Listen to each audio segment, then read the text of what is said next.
Morning, George Heller, West 80 South Poles. It's Thursday, February. I got what? 14th? No, 13th. Tomorrow's the 14th, isn't it?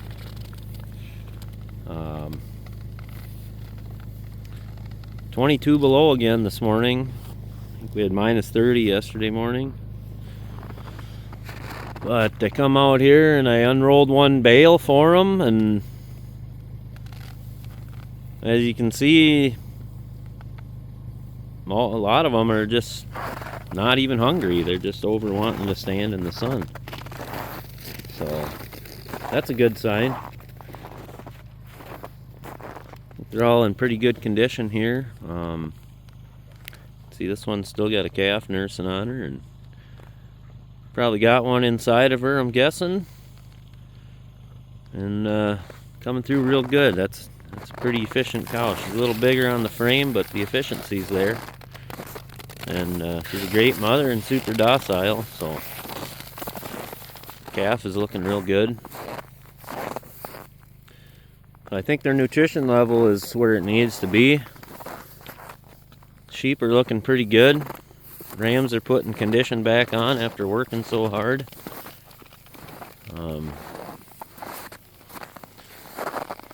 This gal here will be a first calf heifer this spring here. Hopefully she does everything her mama does. She's had a great mama. And sheep are all looking pretty good. Looking forward to having a nice lamb crop this year. We'll be selling ewe lambs again this year. So I guess if anybody's interested in that, they could get a hold of me on getting in line for some ewe lambs. Kept all of them back last year so I could get my flock built up. And now we're at kind of a number where I think I can let some go, pay for some hay and stuff. It ended up only sold one bull last year, sold one steer for meat, and I guess we sold two bulls last year. Guy just took delivery of them this week. I don't know if any of you follow his channel too. The Burkle Farm is his channel, Peter Burkle. Lives down south of the Twin Cities. He's getting into some South Pole cattle. He bought some bred heifers from down in Missouri there, and now he's got a bull for me, and he's looking to frame his cattle down and keep on going down the grass genetic route. And he liked these South Poles, and they've been working out for me, so he's going ahead and trying them out. Right here's another bull that'll be available. I mean, I guess I'd sell him as a yearling this year. He'll be a year old in May. And he's getting a nice tank on him. And this guy's older brother's up in Manitoba, Canada right now. So, and doing real well.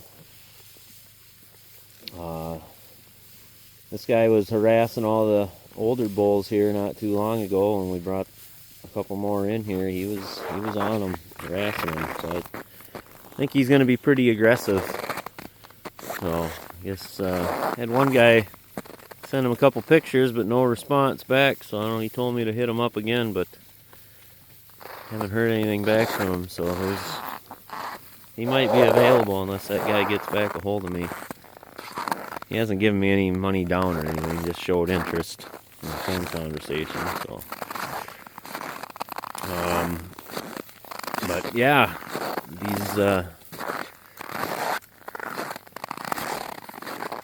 these South Poles, somebody asked me how they're doing up here in Minnesota. Well, here's one right here. She's got a nice hair coat on. See, she's got frost all over her back. I mean, it was 22 below zero last night, but she's up and eating already. She's still nursing a calf. She's got a nice heifer calf on her still, and one of her better cows.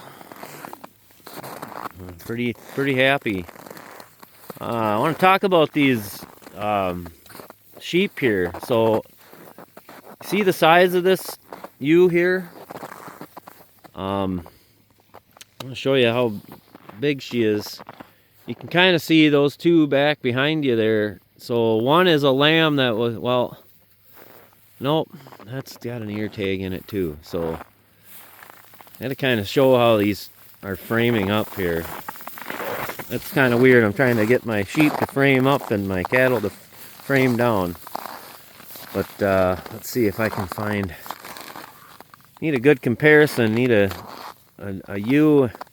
Well, here, there's one of my original ewes, that skinny one that's kind of been struggling here. And then that white one behind her, well, that's a lamb out of our rams. But you can see how much bigger she is, taller. And I don't know, let's see if we can walk down here and see if we can get a little more contrast on this. Well, there's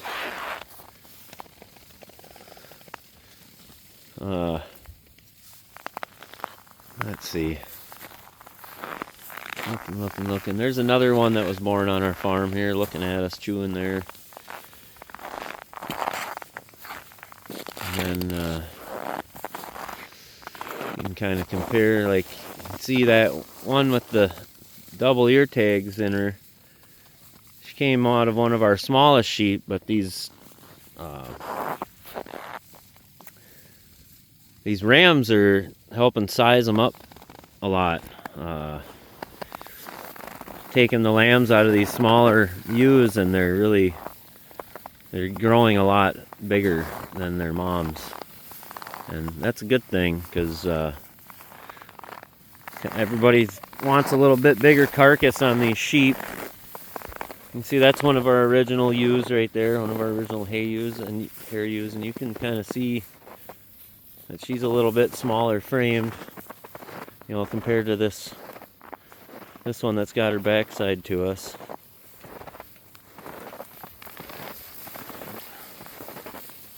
Sheep are a little spooky lately. I don't know, they don't like me walking around in them too much. They're just kind of, not like they're super scared of me or anything, but they're just kind of doing their thing, walking around.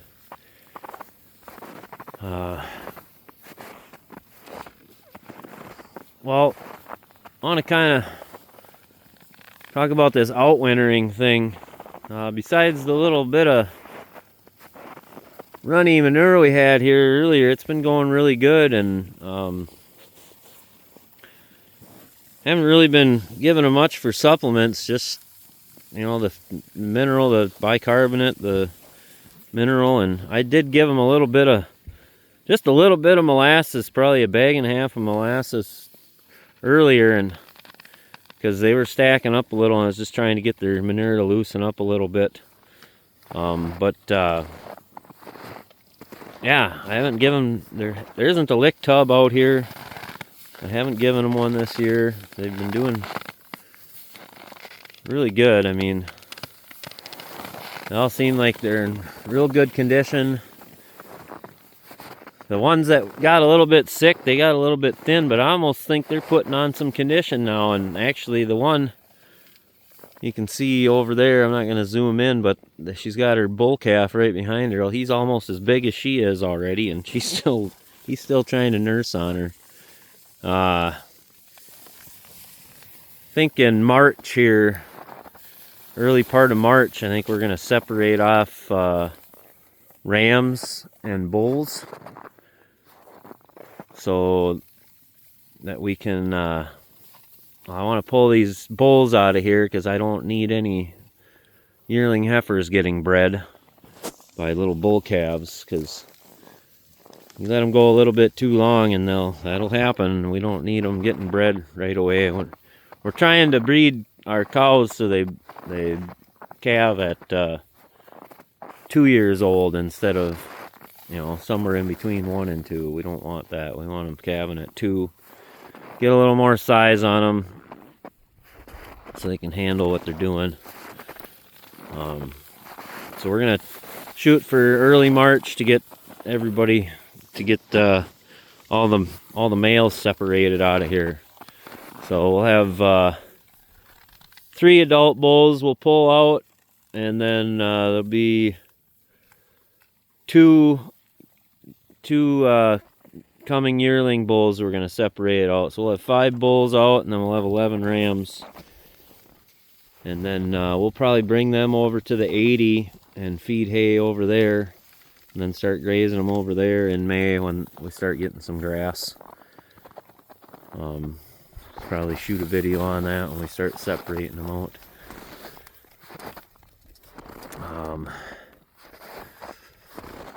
Yeah. But yeah, it's getting kind of cold here.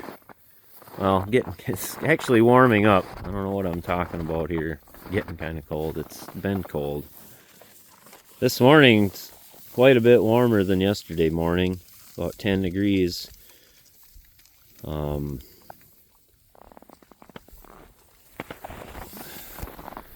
that's kind of nice. Sun's shining real well. Everybody kind of seems like they're plenty happy, just doing their own thing. Nobody's hungry. Hey there. Nobody's bawling.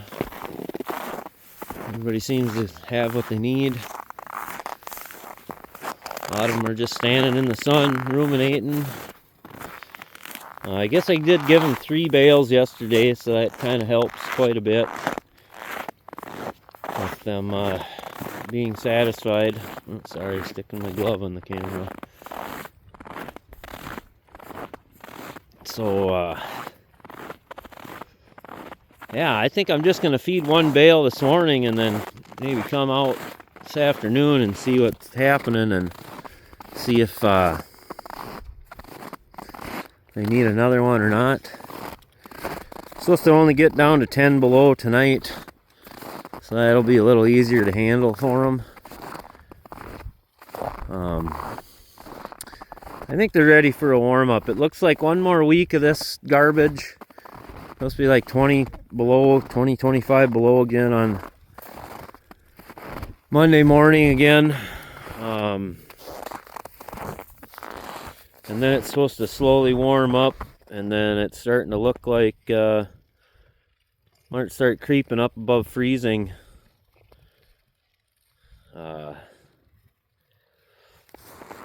After that, and March is actually looking pretty good. I looked at the extended forecast for March, and we're looking like 30s during the day mostly. So that's nice. But yeah, I don't know. Got this horn bull here. He's kind of become my pet because I'm too much of a softie to send him down the road. Would be nice to find someone that wants a good horned grass genetic bull that doesn't mind the horns to take him. I'd keep him, but I'm trying to raise polled cattle, and that doesn't really go along with being polled.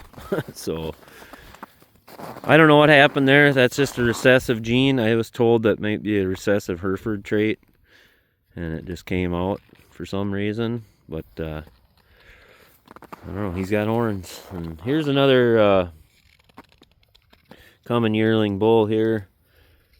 He's kind of got some nice shape to him already. I'm really liking the way he's looking. He's got a really nice hair coat on him. Interested to see how he slicks off this summer. His mom slicks off real nice, so I'm thinking he's gonna do some of the same stuff. And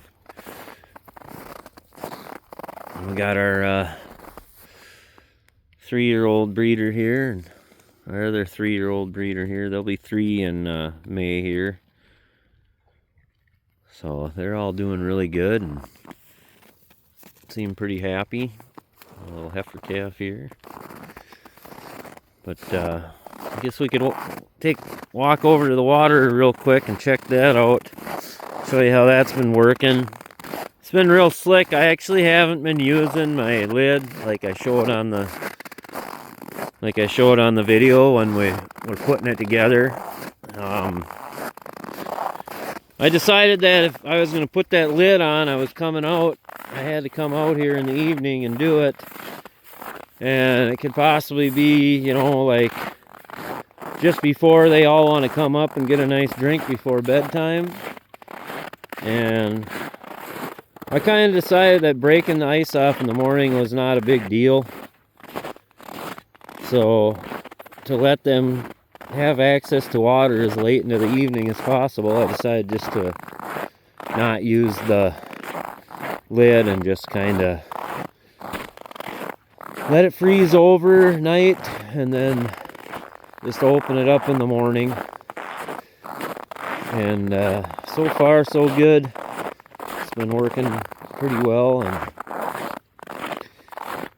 don't take much. I guess yesterday was 30 below yesterday morning, and had probably about 2.5 inches of ice. You can see some of the chunks of ice I've been throwing out of there.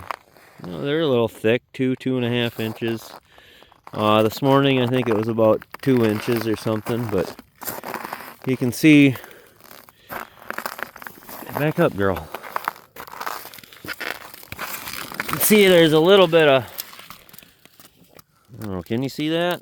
It's kind of dark. It's so bright, it's kind of dark in there. There's a little bit of slush forming over it right away. And you can see how cold it is. That's just the drippings off their mouths is all that is around the rim. And it's basically just freezes instantly as soon as it hits it. Are you going to get a drink? You going to show us how this thing works? But I don't know if you can see that, but there's steam, there's condensation coming up out of there. You can see the steam coming out of there. I mean, this water is ground temperature, which is, I don't know, like 45 degrees or something. But being that it's so cold, it's kind of letting off a little condensation. So, but it's doing the trick. It's keeping them watered, and yeah, I think they're all doing pretty good. Sheep are able to come up and get a drink. There's Precious. Precious, what are you doing? That's one of our original bottle lambs right there. A shaggy old girl. But she gives us nice lambs, so she's allowed to stay. Plus, she's one of the leaders, so that's a good thing. But yeah, I don't know, I've been rambling on here, so I think I'm gonna probably cut this off and let you guys get back to what you're doing, unless you're already done watching this. But if you're still watching, appreciate it, and hope I didn't ramble on too much for you, and hope everybody has a great day.